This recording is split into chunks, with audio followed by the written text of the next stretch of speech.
हम जून से अपनी पढ़ाई को स्टार्ट करके 95% नंबर कैसे लेकर के आए। हमारा जून महीना आने वाला है, केवल 2 ही दिन बचे हैं, तो भला हम अपनी पढ़ाई को कैसे पढ़ें कि जब एग्जाम हो, हमारे बोर्ड एग्जाम हो, तो उसमें हम बहुत ज़्यादा अच्छे अंक लेकर के आए। बहुत ज़्यादा अच्छे अंक का मतलब है यू वांट 95% प्लस मार्क्स। अगर 90% प्लस भी है ना, तो वो भी बहुत अच्छे नंबरों में गिने जाते हैं। तो आप इतने नंबर कैसे ला सकते हो? इसके लिए सबसे पहली बात आपको जानना ये जरूरी है कि हम जून से ही शुरुआत क्यों करते। आप बोलोगे कि दीदी ऐसा भी तो हो सकता है ना कि हम अगस्त से शुरुआत करें, अक्टूबर से शुरुआत करें, आखिर हमें जून से ही क्यों शुरुआत करना है? तो देखो, इसका सबसे पहला रीजन ये है कि अगर आप जून से अपनी तैयारी को स्टार्ट करोगे तो पॉइंट ये रहने वाला है कि आप बिल्कुल आराम से तैयारी को करोगे।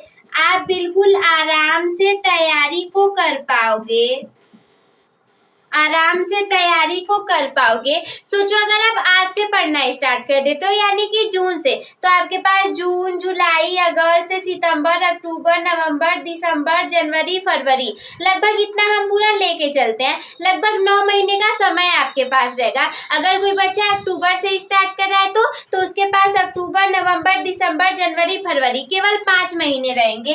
तो देखो, सोचो कि किसी के पास 5 महीने हैं और आपके पास 9 महीने हैं, तो ज्यादा कौन पढ़ पाएगा? मतलब यही बच्चा ज्यादा पढ़ पाएगा, ये वाला तो कम हो जाएगा पहले से ही। तो अगर आप अभी से स्टार्ट करोगे तो आपके पास बिल्कुल आराम से तैयारी करने के लिए भरपूर समय मिलेगा। सेकेंड वाली बात है कि आपको तनाव कम होगा, यानी कि आपको ये जो वर्ड आता है एक तनाव ना, ये या तो नहीं होगा और अगर होगा तो कम होगा।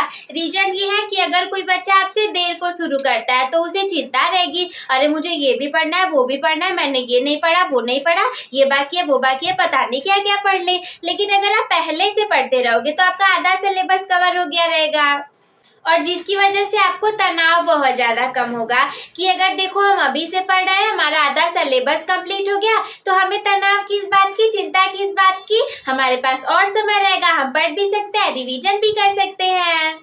तो अगर जून से पढ़ करके आपको अपने एग्जाम में 95% प्लस मार्क्स लाने हैं, तो इसके लिए आपको एक इफेक्टिव स्टडी प्लान को बनाना पड़ेगा।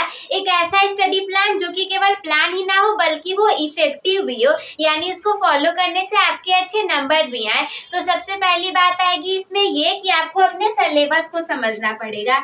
आपको अपने सिलेबस को अच्छे से समझना पड़ेगा कि 20 आपके MCQ आते हैं, इसके बाद लिखने वाले आपके आते हैं, कितने लघु उत्तरीय आएंगे, कितने दीर्घ उत्तरीय आएंगे, कितने very short answer type questions आएंगे। तो जब सारी चीजों को समझे रहोगे कि हमें ये पढ़ना है, हमें ये करना है, सब कुछ पता रहेगा ना, तो भटकोगे ही नहीं। सपोज दैट आपको अगर 10 चैप्टर पढ़ने हैं, आपने 2 चैप्टर पढ़ा, आपको पता है कि अभी मेरे 8 चैप्टर बाकी हैं, तो क्या भटक जाओगे? नहीं भटकोगे।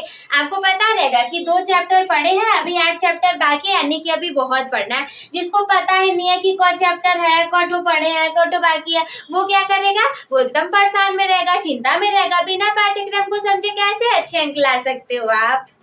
सेकेंड वाला होगा कि अपने लक्ष्य को निर्धारित करें। आप अभी से डिसाइड कर लो कि आपको कितने % मार्क्स लेकर के आने हैं, 95%, 90%, 80%, 70%, या केवल पास होना है, या टॉप 10 में जाना है, स्टेट में टॉप करना है, या इंडिया लेवल पे टॉप करना है। सब कुछ सोच करके रखो।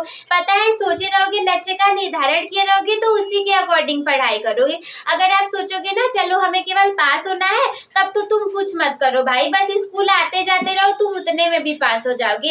अगर थोड़े से अच्छे नंबर लाने हैं तो थोड़ी बहुत पढ़ाई कर लेना। अगर 70-80% लाने हैं तो 4-5 घंटे डेली के काफी हैं। अगर 90% लाना है तो 10 घंटे काफी रहने वाले हैं। तो वो आपकी पढ़ाई के ऊपर है, आपके गोल के ऊपर है कि आप लक्ष्य को बना करके जैसे पढ़ोगे, आज से अभी से पढ़ोगे, नंबर आपका वही आने वाला है। अगला पॉइंट है कि अच्छे नोट्स बनाते हुए चलना। पता है एग्जाम टाइम में लास्ट में क्या होता है, जब हम पढ़े ही नहीं रहते हैं तो हम सोचेंगे कि हमने तो पढ़ा ही नहीं है, किसी दूसरे का नोट्स लेकर के आएंगे। अरे आपको क्या समझ में आएगा? आपने अगर खुद के नोट्स नहीं बनाए, खुद नहीं पढ़ा, दूसरा तो अपने अकॉर्डिंग नोट्स बनाया रहेगा, तो आपको समझ में ही नहीं आएगा कि अरे हमें क्या करना है, ये क्या लिखा है, क्या पढ़ना है, किस चीज का नोट्स है, आपको पता ही नहीं चलेगा। वहीं पे अगर आप सब कुछ एक बार पढ़े रहोगे, आपके पास नोट्स रहेंगे, तो जरूर आप एग्जाम आएंगे तो थोड़ी बहुत प्रॉब्लम भी रहेगी ना, तो भी आप अपने नोट्स पढ़ कर करके जाओगे और वैसा ही लिख करके आओगे, अच्छे नंबर आएंगे। अगला वाला पॉइंट है कि डिस्ट्रैक्शन से बचें। हाँ, मैं जानती हूँ कि सबको डिस्ट्रैक्शन हो जाता है, सबको। अगर कोई कह रहा है ना कि मुझे डिस्ट्रैक्शन नहीं होता है तो वो झूठ बोल रहा है, क्योंकि सबको होता है। अभी मान लो मैं वीडियो शूट कर रही हूँ, मेरा मन करने लगेगा कि फोन चलाने का, एडिट करने के बजाय फोन चलाने का मन करने लगेगा। तो डिस्ट्रैक्शन सबको होता है। अगर आप अभी से डिस्ट्रैक्शन से बच गए तो समझ जाओ कि आपका बहुत ज्यादा टाइम सेव हो जाएगा। ऐसा मत सोचना कि हाँ मैं अभी से पढ़ा हूँ तो मेरे पास बहुत ज्यादा समय है। अरे कोई बच्चा होगा जो आपसे भी 1 महीने पहले से तैयारी कर रहा होगा। आप 2 बार पढ़ोगे वो 3 बार पढ़ लेगा, आप 3 बार पढ़ोगे वो 4 बार पढ़ लेगा, आप 4 बार पढ़ोगे वो 5 बार पढ़ लेगा। इसका मतलब वो आपसे आगे चला जाएगा। लेकिन हाँ ये भी है कि अगर हम समय को ध्यान में रखते हुए अच्छे से अपने अकॉर्डिंग पढ़ाई करें, सब कुछ सही से करें, तो हाँ आपको टॉपर बनने से कोई नहीं रोक पाएगा। तो बस दोस्तों आज की इस वीडियो में इतना ही। हम मिलते हैं आपसे किसी अगले वीडियो में, तब तक के लिए धन्यवाद।